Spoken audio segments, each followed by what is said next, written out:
this video, we will be getting to know about the introduction, which is the historical introduction of microbiology. Hello everyone, this is Sakshi. Welcome back to the channel. Actually, I am facing a lot of difficulties in recording these videos now, and I have just came back from the college now, and I have not even changed my dress. So in this video, we will be getting to know about the introduction, which is the historical introduction of microbiology. This is the chapter of this is the first chapter in the microbiology for every nursing student. So for those who are watching this video for the very first time, I'm a first year BSc nursing student at GMC Bhopal. So in today's video, we will be getting to know everything that is given in the historical introduction of microbiology chapter. And yes, one more thing, explanation Hindi and English दोनों language में होगा. And this chapter is a short and sweet chapter. So we will be finishing this chapter in a very short duration too. So I have made the notes for the chapter. So I will be sharing these notes with you. So for getting the notes, you can follow me on Instagram. This is my personal account, and you can also follow me for the other account, which is A Journey with Sakshi, for the notes as well as some challenges that we do on the daily basis. So presently there is a challenge that is going on, the hashtag 21 days of any subjects that you want to know.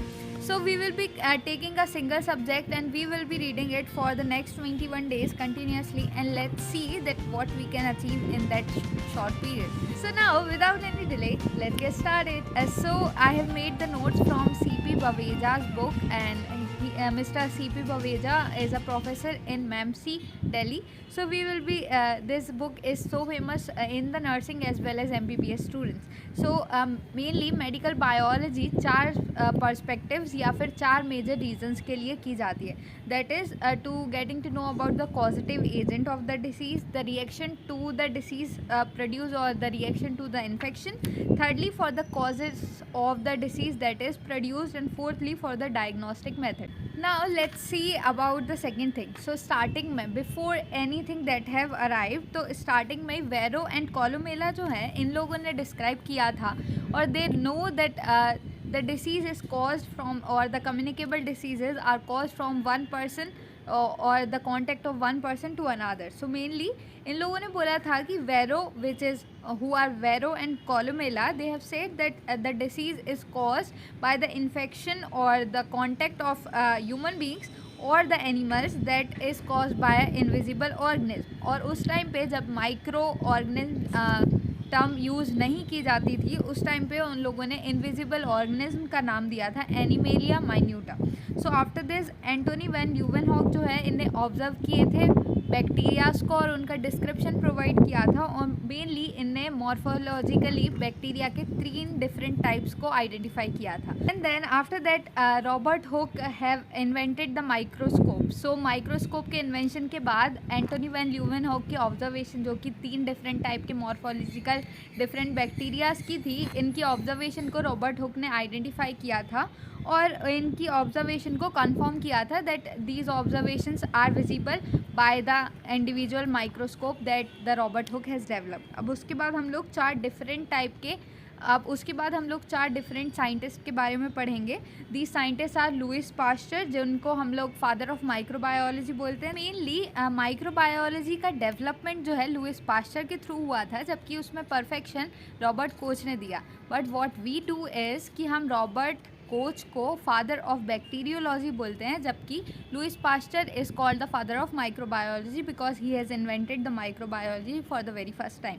अब उसके बाद 2 other scientist which are firstly the Lord Lister and the fourth one which is the Paul एक्लिक. So mainly Robert Koch ने किया so mainly Louis pasture ने microbiology का introduction किया था, माइक्रोबायोलॉजी को डिस्कवर किया था. He is the father of microbiology. Robert Koch ने माइक्रोबायोलॉजी का परफेक्शन दिया था और he is the father of bacteriology.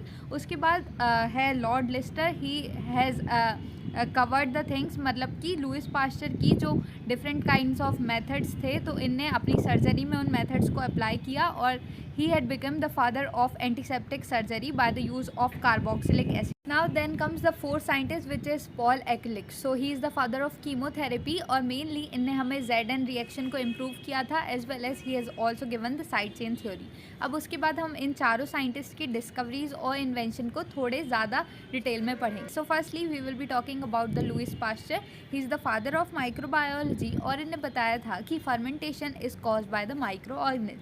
The third point is, please note down all these points in your books और in your notebook, so that you will be able to get to know about everything. और आपको जब भी इस chapter को revise करना है, then you will be able to revise that chapter in a very short time. अगर आपको इनसे रिलेटेड सारे नोट्स की ज़रूरत है, then you can follow me on the Instagram and you can directly get the notes that I have made personally for myself. So you can save these notes for the future reference. Like the cell theory, he has also given the theory कि microorganism भी उनके like one से arise होते हैं. उसके बाद हम देखेंगे कि इनने डेवलप की थी बहुत सारी methods और techniques that we use in the microbiology, as well as he has also given the sterilization and the antiseptic sections in the microbiology, जिसकी वजह से लॉर्ड लिस्टर इन्हें इनकी सारी एंटीसेप्टिक और स्टेरिलाइजेशन टेक्निक्स को अपनी सर्जरी के टाइम पे यूज़ कर पाए. After that he had studied about the anthrax, the chicken cholera and the hydrophobia too. उसके बाद हम लोग देखते हैं कि रेबीज़ के टाइम पे ये उसके बाद हम लोग देखते हैं कि ये रेबीज़ के टाइम पे माइक्रो ऑर्गेनिज्म को आइसोलेट नहीं कर पाए थे, and he had after their observations he had given this thing कि इसके जो माइक्रो ऑर्गेनिज्म हैं they are so minute that we will not able to see by a compound microscope. तो उसके बाद और माइक्रोस्कोप्स की डिस्कवरी हुई थी. He had also discovered the vaccine for the hydrophobia, which is a very great invention or the great discovery at his time.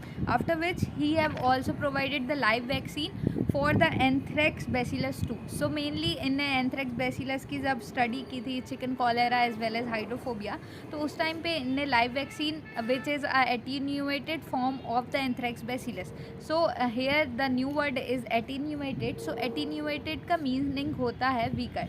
So जब किसी bacteria के एक वीकर फॉर्म को हम यूज़ करते हैं for making the vaccines for our purposes or for the beneficial purposes to the human beings, that is known as the attenuated term और the attenuated vaccine. तो attenuated का मतलब होता है वीकर करना, और किसी भी एक माइक्रो ऑर्गेनिज्म जैसे कि यहाँ पे एंथ्रेक्स बैसिलस के माइक्रो ऑर्गेनिज्म को वीक बना के उसका प्रोफाइलेटिक use which is for the preventive use. We have learned two different new words which are the attenuated and the prophylactic use.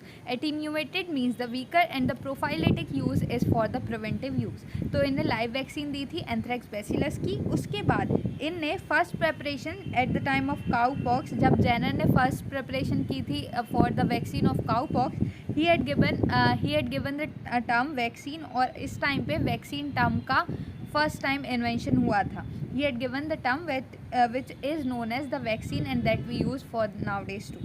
After that he have provided and he have given the hydrophobic vaccine, hydrophobia की vaccine दी थी. उसके बाद now because of his great discoveries, public contribution के through pasture की एक institute खोली गई, that is known as the Pasteur Institute in the parish. So it is given or it is made by the public distribution for making and for discovering all those vaccines and many more multiple researches for the preventive and for the prophylactic uses.